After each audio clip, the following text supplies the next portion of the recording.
हैवान। प्यारे दोस्तों, ये कहानी नीलेश की है। उसके हाथों जो गुनाह हुआ उसकी भयानक सज़ा उसे भुगतनी पड़ी। थ्रिलर सस्पेंस से भरी ये कहानी आप लोगों के रोंगटे खड़े कर देगी। तो कहानी को सुनते रहिए, डर का मज़ा लेते रहिए और हमारे चैनल को सब्सक्राइब करना ना भूलें। मैं नीलेश और ये कहानी मेरी है। मैं भी कभी आप लोगों की ही तरह एक आम आदमी हुआ करता था, पर आज दुनिया मुझे पागल कहती है। जो लोग आते जाते मेरा हाल पूछते थे, वही लोग मुझे देखकर पत्थर मारते हैं, डर कर अपना रास्ता बदल लेते हैं। ये सब कुछ मेरे एक गलत फैसले की वजह से हुआ, जिसे अब मैं चाह कर भी सुधार नहीं सकता। एक शाम मैं ऑफिस से घर वापस आ रहा था। अपना मनपसंद गाना गुनगुनाते हुए मैं रास्ते से गुजर ही रहा था कि अचानक ही रास्ते में मुझे एक साधु मिला। क्या बात है बेटा, आज बड़े खुश लग रहे हो। किस बात की इतनी खुशी है? मैंने आज से पहले इस साधु को कभी नहीं देखा था। मैं उसे इग्नोर कर आगे बढ़ा ही था कि तभी उस साधु ने मुझसे कुछ ऐसा कहा जिसे सुन मेरे पैर जम से गए। शहनाज बेहद पसंद है ना तुझे? चिंता मत कर, मेरी बात मानेगा तो वो भी तुझे पसंद करने लगेगी, साधु ने मुझे सुनाते हुए कहा। पर आप कौन हैं और आपको कैसे पता कि मैं शहनाज को पसंद करता हूँ? ना चाहते हुए भी शहनाज का नाम सुन मैं साधु से बात करने को रुक गया। मुझे इस तरह परेशान देख साधु मुस्कुराते हुए बोला, अरे नीलेश, परेशान क्यों होता है? मैंने कोई जादू टोना नहीं किया तुम पर, बल्कि शहनाज के बारे में तो तुमने ही मुझे बताया है। नीलेश, नहीं नहीं, पर मैंने तो तुमसे कभी बात ही नहीं की, फिर ये कैसे पॉसिबल है? साधु पर शक तो मुझे शुरू से ही था, लेकिन जैसे जैसे वो मुझे मेरे बारे में बताया जा रहा था, मेरी दिलचस्पी उसमें और भी बढ़ने लगी थी। नीलेश, बाबा आप कुछ कहते क्यों नहीं? भला मैंने आपको शहनाज के बारे में कब बताया? इस पर साधु बोला, मैं अक्सर इस रास्ते पर ही बैठा आते जाते लोगों को देखता रहता हूँ और रात होते ही पीछे कब्रिस्तान में जाकर सो जाता हूँ। यही मेरी ज़िंदगी है और जब से मैंने तुमको खुद से बात करते देखा तो मुझे अच्छा लगा। तुम्हारे चेहरे से ही पता चल रहा था कि तुम किसी से प्यार करते हो। एक दिन मैंने तुम्हारे मुंह से उस लड़की का नाम भी सुन लिया, शहनाज। बस इसलिए तुमसे बात करने का मन हुआ, क्योंकि मैं जिससे प्यार करता था उसका नाम भी शहनाज ही था। साधु की बात सुनकर पहले तो मुझे खुशी हुई, लेकिन जब मैंने उसकी बातों को ध्यान से सुना तो चौंक गया। नीलेश, था का क्या मतलब है? क्या हुआ आपकी शहनाज को? मेरे सवाल पर साधु के चेहरे पर दर्द झलकने लगा था, पर उसने मेरी बात का कोई जवाब नहीं दिया। बस मेरे कंधे पर प्यार से हाथ रखते हुए बोला, नीलेश, तुम चिंता मत करो, ये लो सफ़ेद गुलाब, और कल तुम इसे अपनी शहनाज के बालों में लगा देना और वो तुम्हें तुरंत हाँ कर देगी। साधु के हाथों में सफ़ेद गुलाब देख मुझे अजीब तो लगा, पर मैं भी अपने एक तरफा प्यार में अंधा हो चुका था। इसीलिए ज़्यादा कुछ ना सोचते हुए मैंने साधु के हाथ से वो सफ़ेद गुलाब ले लिया और अपने घर आ गया। उस रात मुझे नींद नहीं आई।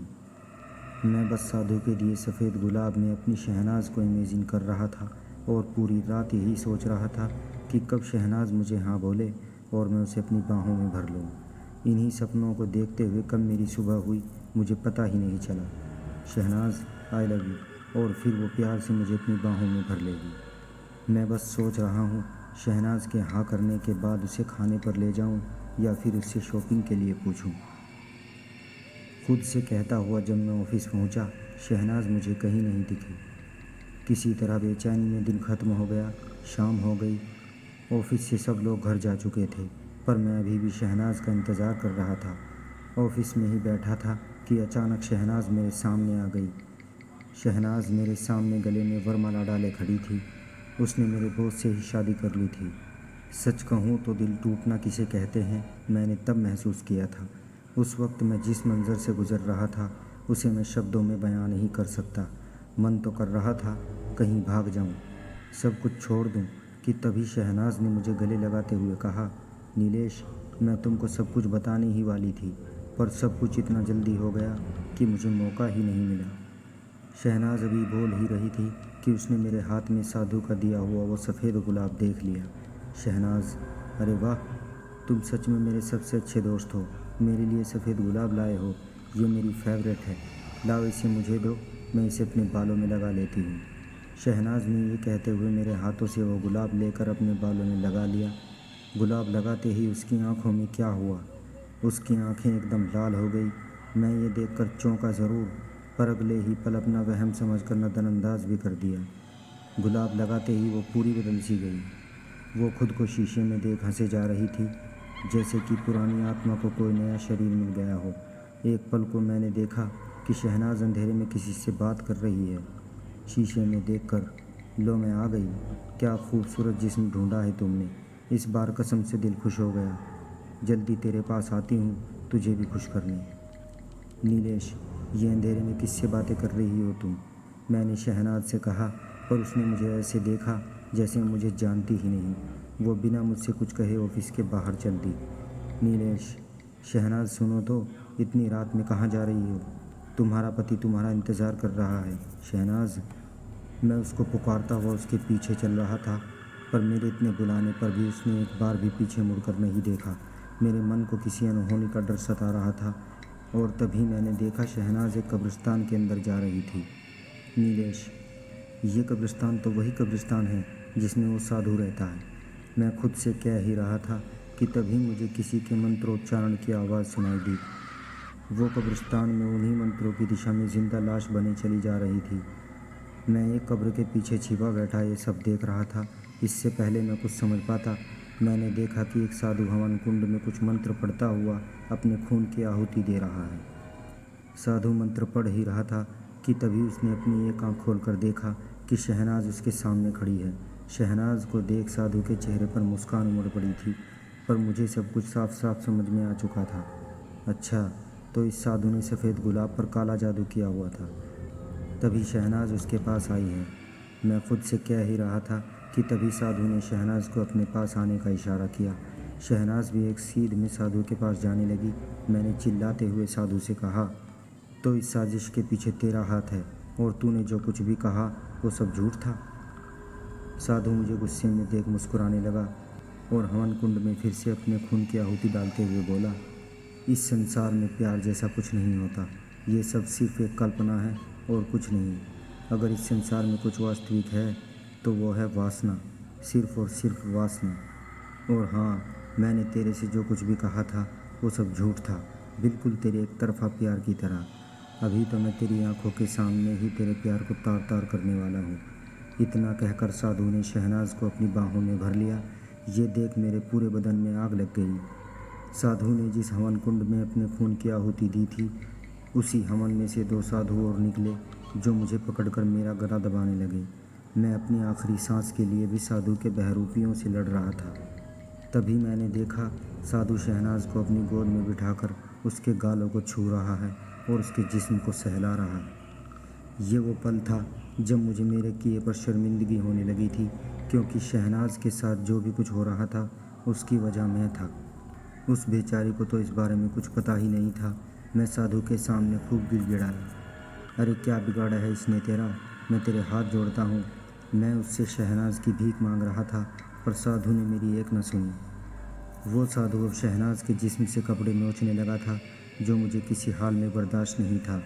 जिन साधुओं के बहरूपियों ने मुझे दबोच रखा था, मैं उन सबको अपने साथ घसीटता हुआ हवन कुंड की ओर बढ़ने लगा। शहनाज भी उस असली साधु की बाहों में किसी जिंदा लाश की तरह पड़ी हुई थी, जिसे वो साधु चूमे जा रहा था। कि तभी मैं हवन कुंड के पास पहुंचा और उस हवन कुंड को एक लात मारकर उसे दूर फेंक दिया, जिससे उसकी आग ज़मीन पर फैलकर बुझ गई। आग के ख़त्म होते ही वो बहरूपीय भी हवा में लुप्त हो गए। दुष्ट, ये क्या किया तूने? तूने हवन कुंड की आग को ही फेंक दिया। तुझे पता भी है तूने कितना बड़ा अनर्थ किया है। साधु मुझ पर चिल्लाता हुआ हाथ में चाकू लिए मेरी तरफ आ ही रहा था। मैं भी साधु को अपनी तरफ आता देख तैयार हो गया। उसके आते ही मैंने उस पर लातों और घूंसों की बरसात कर दी। उसके मुंह से खून निकलने लगा। मैंने उस साधु के जिस्म की कितनी हड्डियाँ तोड़ी, ये मुझे खुद नहीं मालूम। मुझे तो होश तब आया जब मेरे सामने वो गिड़गिड़ाने लगा और अपनी जान की भीख मांगने लगा। नीलेश, मुझे माफ़ कर दे मुझे। पर इतने पर भी मेरा गुस्सा शांत नहीं हुआ और मैं गुस्से से उसका गला दबाकर उसे जान से मारने ही वाला था कि तभी मुझे शहनाज की आवाज़ सुनाई दी, नीलेश, नीलेश। शहनाज अपने हाथ में चाकू लिए मेरे पीछे खड़ी थी। हवन कुंड की अग्नि के बुझते ही सफ़ेद गुलाब पर किया हुआ काला जादू भी खत्म हो गया और शहनाज भी होश में आ गई। उसने जब अपनी हालत देखी तो अगले ही पल से सब कुछ समझ आ गया। वो पूरी तरह से टूट चुकी थी। उसकी आंखों में आंसू थे। नीलेश, तुमने मुझे बर्बाद कर दिया। मैं तो तुम्हें एक अच्छा दोस्त समझती थी, पर तुम तो हैवान निकले। तुमने मेरा घर बसने से पहले ही उजाड़ दिया। नीलेश, मेरी नई नई शादी हुई थी। मैंने अपना परिवार बसाने के सपने देखे थे और तुमने सब कुछ बर्बाद कर दिया। तुम मेरे दोस्त नहीं, दुश्मन हो, दुश्मन। शहनाज की ये बात मुझे चुभ गई थी। जिसके प्यार के लिए मैं तरस रहा था, उसी प्यार की नज़रों में आज मैं एक हैवान बन चुका था। ये सब मेरे गलत फैसले के कारण हुआ था। मैं जान चुका था कि जो गलती मैं कर चुका हूँ उसे मैं चाह कर भी नहीं सुधार सकता। फिर भी मैंने कोशिश की और शहनाज को पूरी बात बताने के लिए उसकी तरफ बढ़ा ही था कि तभी शहनाज ने मुझे चाकू दिखाते हुए कहा, रुक जा हैवान। मुझे गंदा करने के बाद भी तेरा मन नहीं भरा जो तू फिर से मेरे करीब आना चाहता है। खबरदार, अगर एक कदम भी मेरी तरफ बढ़ाया तो मैं मर जाऊंगी, पर तुझे खुद को छूने नहीं दूंगी। नहीं शहनाज, तुम गलत समझ रही हो। एक बार मेरी बात तो सुनो। ये मेरे आखिरी शब्द थे जो शहनाज ने सुने थे। मैं उसे समझाने के लिए आगे बढ़ा ही था कि शहनाज ने मुझे अपनी तरफ आता देख आत्महत्या कर ली। अपने हाथ में लिए चाकू को उसने अपने पेट में घुसा दिया और दर्द के मारे तड़पने लगी। शहनाज, ये तुमने क्या किया? क्यों मुझे इतनी बड़ी सज़ा दे रही हो? शहनाज, मेरी बात तो सुनो। मैं शहनाज को संभालते हुए उसकी तरफ बढ़ा ही था, पर उसने मुझे खुद को छूने से भी रोक दिया था। नीलेश, खबरदार, अगर तुमने मुझे छुआ भी, मैं नहीं चाहती कि तुम्हारी परछाई भी मुझ पर पड़े। तुम एक हैवान हो, हैवान। मुझे शर्म आती है कि मैंने तुम्हें कभी अपना दोस्त समझा था। इतना कहकर शहनाज मेरी आंखों के सामने मर गई। मेरे प्यार ने मेरी आंखों के सामने ही दम तोड़ दिया, जिसकी वजह मैं खुद था। शहनाज की वो आखिरी बातें मैं बर्दाश्त नहीं कर पाया और दिमागी संतुलन खो बैठा। लोग मुझे देखकर डरते हैं, दूर भागते हैं, मुझे पत्थर मारते हैं, पर मैं इसी कब्रिस्तान में अपने प्यार, अपनी शहनाज की कब्र के पास पड़ा रहता हूँ। उसकी कब्र को छूता नहीं हूँ, उसे अच्छा नहीं लगता। बस दिन रात उससे माफ़ी मांगता रहता हूँ, इस उम्मीद में कि शायद किसी रोज़ वो मुझे माफ़ कर दे। खुद को याद दिलाता हूँ कि मैं एक हैवान हूँ, सिर्फ एक हैवान जिसने अपने ही प्यार को तबाह कर दिया।